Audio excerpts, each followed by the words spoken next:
aking presentation na beef steak with broccoli. Ang aking broccoli naman ay steam ko muna siya. Yan. Half cook lang po ang aking ginawa para masarap ang pagka gulay texture niya. So ito naman beef ay ginawa ko po siya ng walang sauce. Yan. Steak na steak talaga. Yan. Sariling presentation ko po to siya guys. Sarili kong gawa. Wala po akong ginagaya. Ayan. Sana masundan nyo po guys yung mga kalutong Ricardos yung pagbablog ko kanina. Salamat. Salamat po sa inyo lahat. Yung mga nakasuporta sa akin sa YouTube channel ko. Thank you. Thank you po. See ya. Okay. Hello guys. Welcome back to my channel, Lutong Ricardos. Tayo naman po ay magluluto ngayon ng beef steak. Beef steak po na mayroong broccoli. Haluan po natin siya. Ngayon ay hiwain po natin siya ng maninipis para ating imamarinate. Ito po yung luto kong nasa kalahating kilo po. Ayan. Ayan, sariwang baka, sariwang katay po ito. Kaya sobrang malinis po siya, hindi pa po siya na-expose sa palengke. So umpisa na natin guys ang paghiwa na maninipis lang po.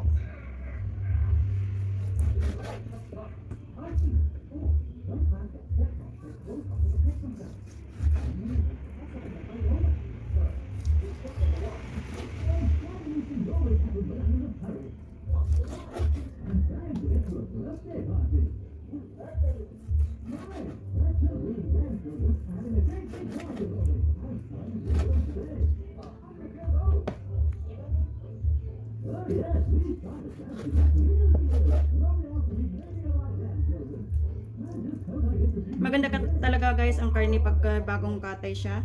Ang ganda ng texture ng karne. Dandahan lang po ang paghiwa. Kailangan maninipis. Yan, diba?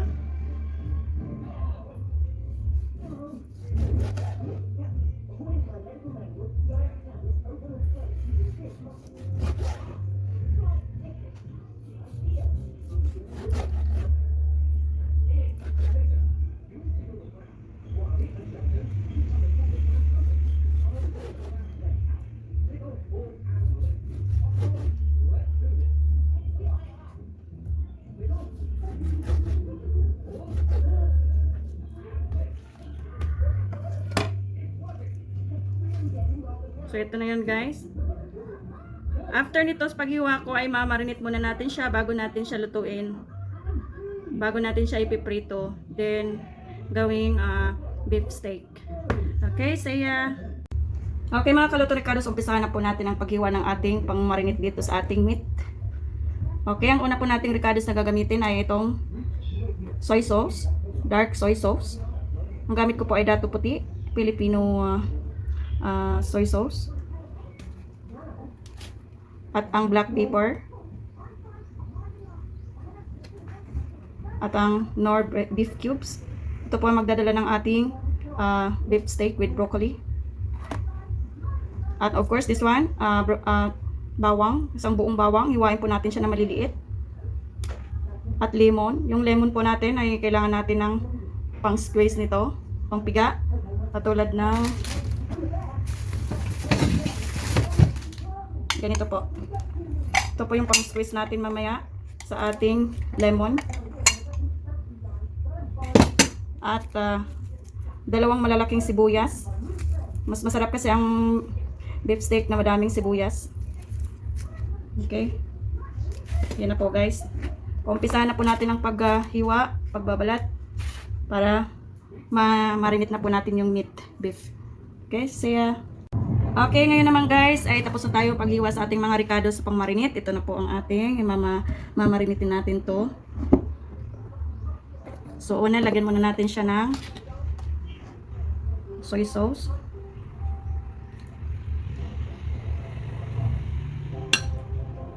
Tatlong kutsarang soy sauce po. Ayan. At black pepper. Ayan. At ang ating bawang na dinikdik ko ng maliliit. Ayan, isang kutsara din. Magtira lang po tayo guys, mamaya para sa ating paggigisa mamaya. At saka lemon. Ayan po. Isang buong lemon. Hiwa ko lang siya ng hati. At kailangan natin itong pang squeeze. Kailangan natin itong pang squeeze kasi hindi natin kaya sa isang kamay. Matigas yung ano.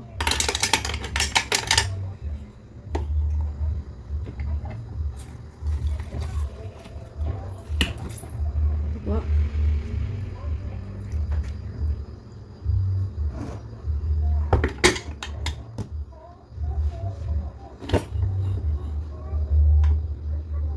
Ito po.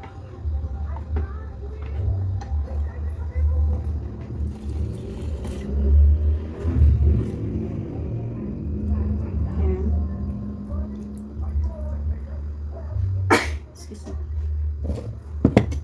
At kailangan natin ng glove para ihalo natin yung ating marinate. Okay. Ibabad lang po natin to guys sa 45 minutes to 1 hour. Ilagay natin sa ref, sa chiller, bago natin siya i-prito ng bagya.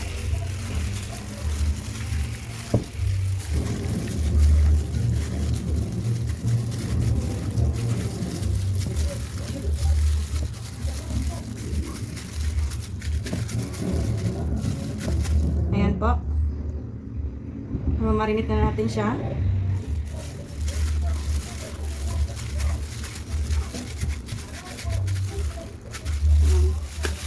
So, kailangan natin siyang takpan ng itong cling wrap natin siya para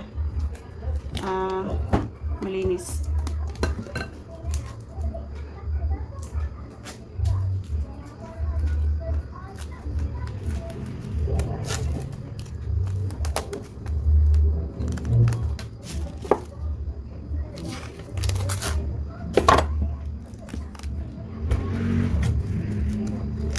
Cling wrap natin siya guys. Takpan natin ng cling wrap. Tapos ilagay natin sa chiller. Para mag-mix talaga yung sauce, yung marinate natin sa ating beef. Okay, so 45 to 1 hour po, saka po natin siya lulutuin. Okay po, saya. Ngayon naman ay maghiwa naman tayo ng sibuyas. Dalawang malalaki na sibuyas po ang gamit ko. Wala naman sa inyong mga lalaking sibuyas, pwede naman po maliliit.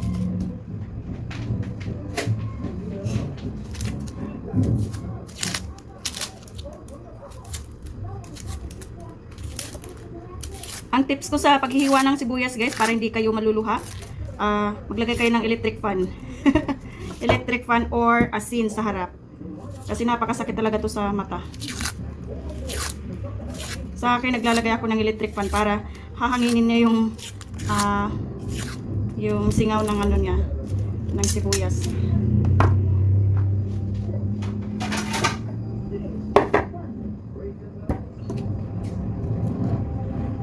Ayan po. Dandahan lang po sa ating paghiwa para hindi tayo masugatan.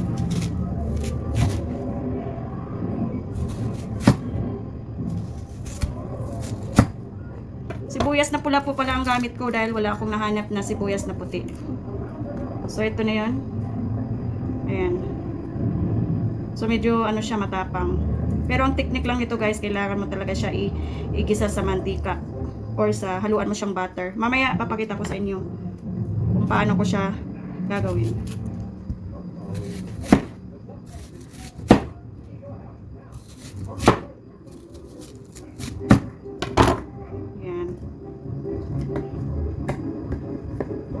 So, ito na po yun, ang ating sibuyas na malalaki. Para sa ating beef steak with broccoli. Thank you. See ya. So guys, lulutuin na natin itong ating minamarinate na baka. Ayan. Tatanggalin natin itong ano.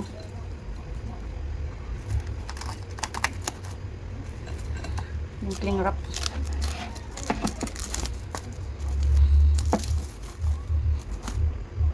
Ayan. Ang ganda ng ano niya. So magpapainit tayo ng mantika.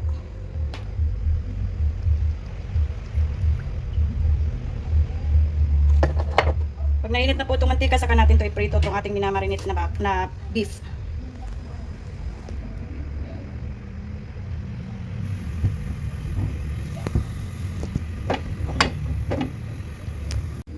So mainit na mantika, pwede na natin ilagay yung ating minamarinate na beef.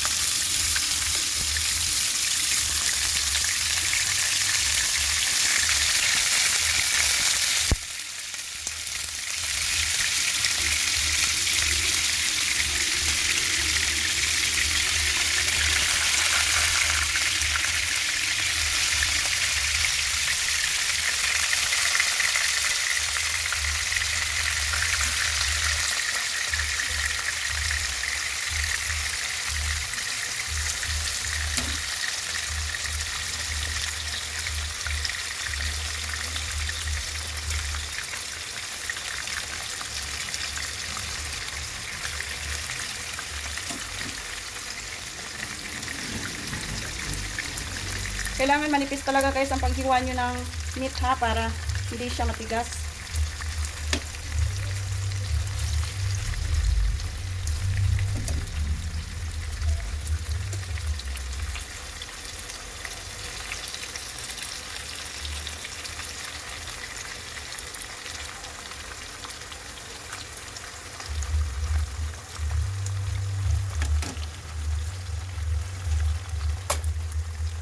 Okay, ito naman ating pinagbabaran, wag po natin ito itapon dahil ito po ang gagawin nating sauce mamaya sa ating beef steak with broccoli. So ayan, hinaan lang po natin ang apoy at takpan po muna natin siya. Ayan, hayaan lang po natin siya ng mga 2 minuto. See ya. Okay mga kalutong Ricardos, tingnan natin. O ayan, kung saan po siya nagtutubig talaga.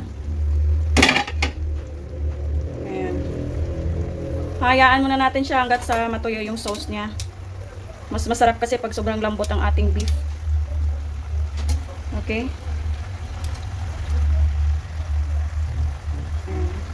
Hindi ko po siya nilagyan ng tubig, kusa lang po siya nagtutubig. Ganyan talaga pag minamarinate siya. Ayan. So takpan muna natin until wala yung sauce niya. At mamaya itutuloy natin ang pagluluto for final na. So pakuluan mo muna natin siya ng mga 30 minutes siguro. 25 to 30 minutes. Hinaan lang ang apoy. So ganito guys, ganito na po yung texture ng ating meat beef. So ilalagay na natin yung bawang. Gusto ko ganitong texture niya, oh. Brown brown lang.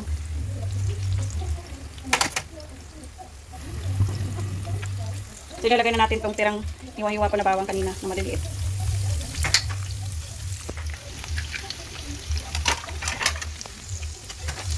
Ayan. Pasensya na sa aking camera, medyo black yung ayan po.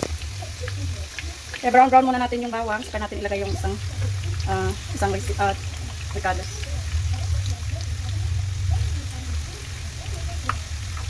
Ayan, brown na siya. Ilagay naman natin tong sauce na natira kanina. Ayan. Yan, simple lang po siya lutuin ang ating beef steak.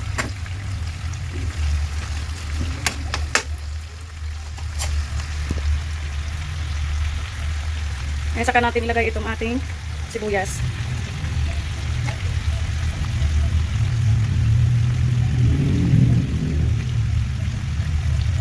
Hayaan lang siya, maghiwa-hiwalay yung ating sibuyas. Hinaan lang yung apoy at takpan po muna natin ng 1 minute. At saka natin siya balikan na timplahan ulit. Ngayon naman guys, ito po yung ating broccoli. Yan. I-steam ko muna to siya bago ko siya ihalo doon sa ating beef na ginawa. So atin muna siya himayin at saka natin siya ihalo doon, okay? Ayan, tong ating broccoli na half cook lang. So pabayaan lang po natin siya tumulo. Saka natin siya ihalo doon sa ating beef steak. Okay. So ito na po yun guys. Transfer natin dito sa ating ang ating niloto kanina na beef steak.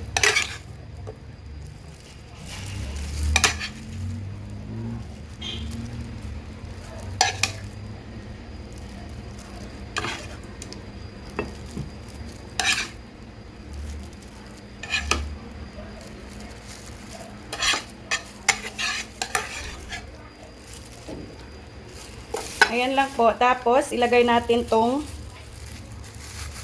broccoli sa gilid. Ayan. Mapapansin nyo, hindi ko po siya hinalo directly to sa ating beef kasi para hindi siya magtutubig at dry lang din siya.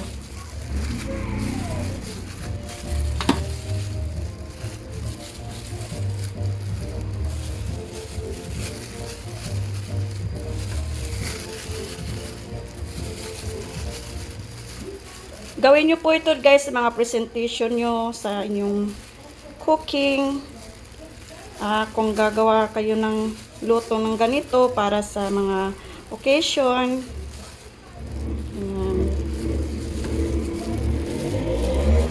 Naisip ko lang po ito ganito guys. Hindi ko po nakuha to kung saan. Hindi ko siya ginaya. Kumbaga, sarili ko siyang style.